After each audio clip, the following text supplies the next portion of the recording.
थकित को शांति का वचन भाई बख्श सिंह के द्वारा मार्च 20। और वह मसीह देह अर्थात कलीसिया का सिर है। कुलुस्सियों की पत्री 1 अध्याय 18 पद। इफिसियों की पत्री 1 अध्याय 23 पद में कलीसिया को मसीह की देह कहा गया है।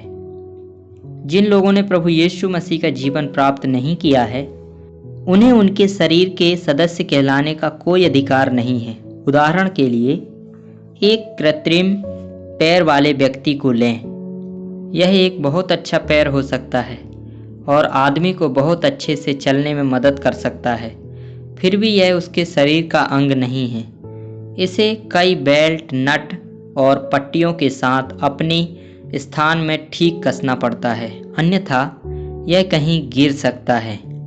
अब आपका हाथ आपके शरीर से किस प्रकार जुड़ा हुआ है? क्या यह नट बोल्ट और पट्टियों द्वारा जोड़ा जाता है?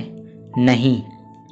शरीर के सभी अंगों में बहने वाला प्राकृतिक जीवन उन्हें एक साथ जोड़े रखता है। उसी तरह जो लोग फिर से जन्मे हुए हैं और जिनमें प्रभु यीशु का जीवन डाला गया है, वे मसीह के शरीर के सदस्य हैं, जो कि कलीसिया है। मानव शरीर में कई अंग और कई अवयव होते हैं। सिर, हाथ, पैर, आँखें, रक्त वाहिकाएं। कुछ बड़े हैं और कुछ छोटे हैं। कोई भी आदमी खुशी खुशी अपने शरीर के एक अंग को खोना नहीं चाहता। प्रत्येक अंग आवश्यक और महत्वपूर्ण है और उसे एक कार्य पूरा करने के लिए रखा है। उसी तरह हम में से हर एक के पास जो मसीह की देह का एक सदस्य है, एक सेवा है जिसे पूरा करना है और एक वरदान है जिसे अभ्यास करना है। हमें जो काम दिया गया है उसे विश्वास योग्यता से पूरा करना है और जो हम हैं उसमें संतुष्ट भी रहना है। आप जो भी हैं, यदि आप मसीह की देह के अंग हैं तो आपकी सेवा प्रभु के लिए समान रूप से महत्वपूर्ण और कीमती है। सच्चे आनंद और उपयोगिता का रहस्य यह है, आपको यह अनुभव करना चाहिए कि आप मसीह की देह के सदस्य हैं और मसीह आपका सिर है। मान लीजिए मानव शरीर के सभी सदस्य सिर के नियंत्रण के बिना अलग अलग काम करते हैं। आप इसकी कल्पना भी नहीं कर सकते। मानव शरीर ऐसा नहीं है।